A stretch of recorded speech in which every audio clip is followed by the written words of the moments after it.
Arus balik H+1 libur tahun baru di Lampung ramai lancar. Berdasarkan pantauan udara dari helikopter Basarnas pada Senin siang, tidak ada kepadatan kendaraan di jalan tol Trans Lampung hingga Pelabuhan Bakauheni. Selain kendaraan pemudik arus balik tujuan Jawa, jalan tol Trans Sumatera juga ramai truk. Basarnas memperkirakan bahwa hari Senin kemarin adalah puncak arus balik libur Natal dan Tahun Baru 2023. Pemudik yang menggunakan kendaraan pribadi diperkirakan ramai tiba di Pelabuhan Bakauheni, Lampung Selatan pada malam hari. Saat siang, mereka sedang dalam perjalanan dari berbagai kota di Sumatera menuju pelabuhan. Sehingga kami standby-kan 1 unit helikopter untuk memantau aktivitas penyeberangan dari Bakauheni menuju Merak. Kemudian dari tol Bakau Tembagi Besar juga kita pantau. Ya, dari hasil pemantauan dari pagi belum ada kenaikan yang signifikan. Artinya ini masih normal. Ya, mudah-mudahan hari ini tidak terjadi penumpukan. Ya. Para pemudik arus balik memilih perjalanan siang karena beberapa hari terakhir Laut Selat Sunda selalu dilanda cuaca buruk saat malam. Cuaca buruk itu dikhawatirkan menghambat perjalanan mereka. Soalnya kalau malam kan ombaknya infonya terlalu tinggi, kalau siang kan ombaknya normal, jadi kita cari amannya aja. Cari amannya saja ya. Kita dari mana nih Bu? Dari Lampung Timur. Mau ke? Laman Utara mau ke Cengkareng. Mau Cengkareng. Sepanjang hari Senin, cuaca di Pelabuhan Bakauheni, Lampung Selatan berawan. Ombak dan angin di pelabuhan stabil. Penyeberangan kapal Roro berjalan normal. Ari Susanto melaporkan dari Lampung Selatan.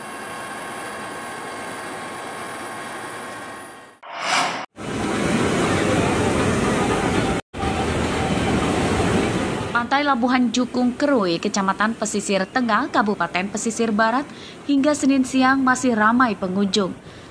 Mereka berwisata di pantai bersama keluarga untuk menikmati keindahan laut yang berhadapan langsung dengan Samudra Hindia.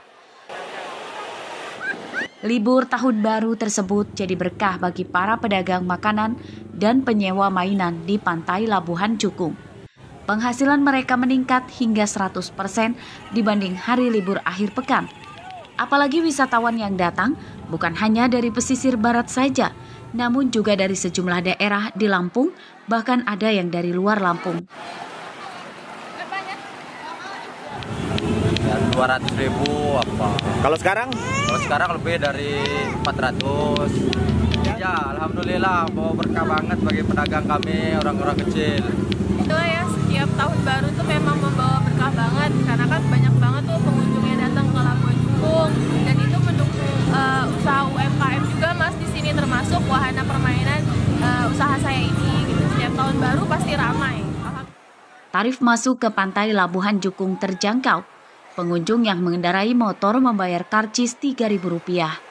Pengunjung menggunakan mobil Rp5.000 per unit. Menurut pengelola, selama libur Natal hingga Tahun Baru, jumlah pengunjung mencapai lebih dari 2.000 orang. Rosandi melaporkan dari Pesisir Barat.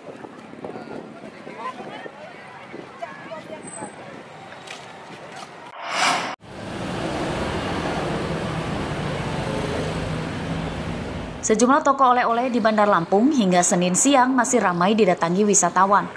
Mereka membeli oleh-oleh khas Lampung untuk dibawa pulang ke kampung halamannya.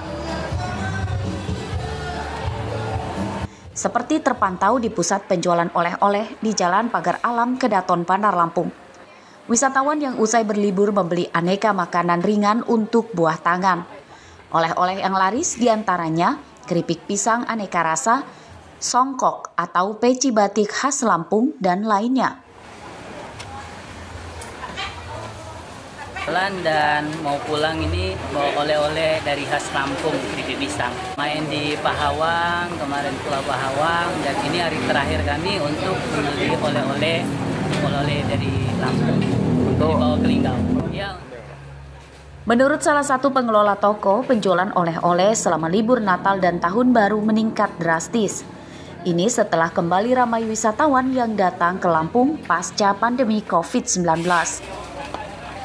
Selama selama libur ini ada peningkatan pengunjung, terutama dari luar kota, dari Palembang, dari Jabodetabek. Untuk peningkatan jumlah pengunjung itu sekitar 70% dari hari biasa. Harga oleh-oleh khas Lampung bervariasi. Keripik pisang aneka rasa biasanya dijual Rp50.000 hingga Rp80.000 per kilogram. Kerupuk kemplang Rp10.000 hingga Rp15.000 per bungkus. Dua jenis makanan ringan ini laris dibeli wisatawan untuk oleh-oleh karena harganya terjangkau dan rasanya enak. Arsadi Saputra melaporkan dari Bandar Lampung.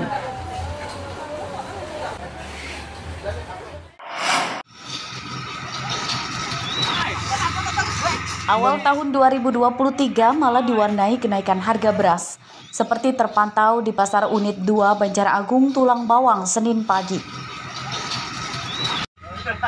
Harga beras rata-rata naik Rp1.000 hingga Rp2.000 per kilogram. Harga beras kualitas biasa dari Rp10.000 jadi Rp11.000. Beras kelas medium dijual Rp13.000 per kilogram dan harga beras kualitas bagus tembus Rp15.000 per kilogram. Harga beras kualitas biasa dan medium naik Rp1.000. Beras kualitas bagus naik Rp2.000 per kilogram.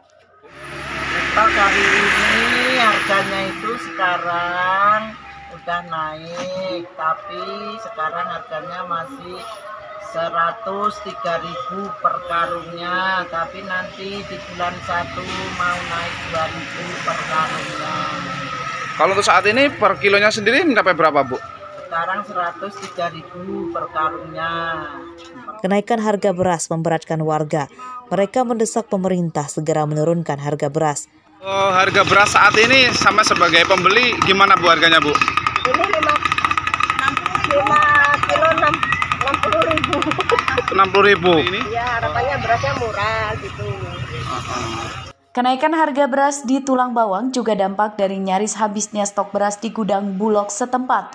Stok beras di Bulog hanya tinggal 25 ton saja, dan itu untuk kebutuhan 3 kabupaten, yakni Tulang Bawang, Tulang Bawang Barat, dan Mesuji. Pihak Bulog berencana mendatangkan 500 ton beras impor dari Thailand untuk mengatasi kelangkaan beras. Mustaqim melaporkan dari Tulang Bawang.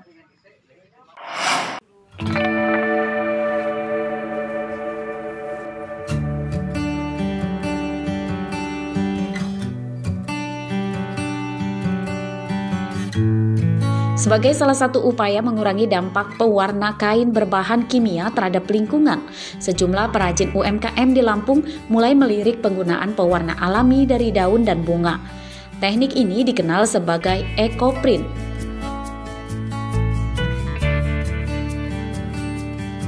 Salah satu perajin kain ecoprint yang sudah berjalan sejak 2018 adalah Anggraini Kumalasari, warga Kelurahan Labuhan Ratu, Kecamatan Kedaton, Bandar Lampung. Pewarnaan kain berbahan warna alami dilakukan di rumahnya untuk menghasilkan motif kain batik yang unik itu. Anggraini menggunakan bahan warna alami dari bunga, kulit pohon, dan daun-daunan.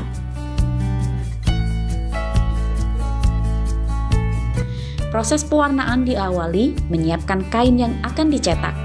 Setelah itu, daun dan bunga diposisikan secara estetik di atas kain. Butuh ketekunan dan cita rasa seni pada proses ini.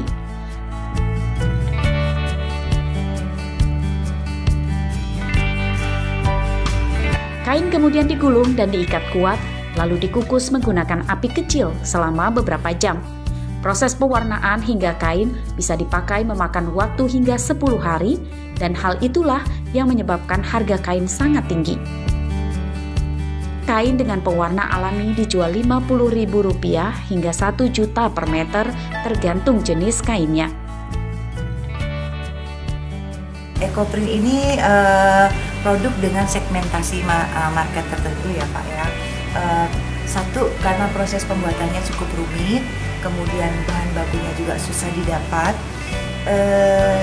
sehingga menimbulkan harga jual yang lumayan tinggi. Prosesnya 10 hari Pak sebelum bisa kami gantung dan kami pasarkan seperti ini. Jadi biasanya karena harganya cukup tinggi, maka kita menyasar ke kelas menengah. Anggraini memberdayakan emak-emak di sekitar rumahnya sebagai pekerja. Mereka diajar mengumpulkan dedaunan hingga proses pembuatannya. Kain berbahan warna alami memiliki beberapa kelemahan, seperti warna yang kurang terang dan sangat mengandalkan cuaca agar hasilnya lebih baik. Jeffrey Arifin melaporkan dari Bandar Lampung.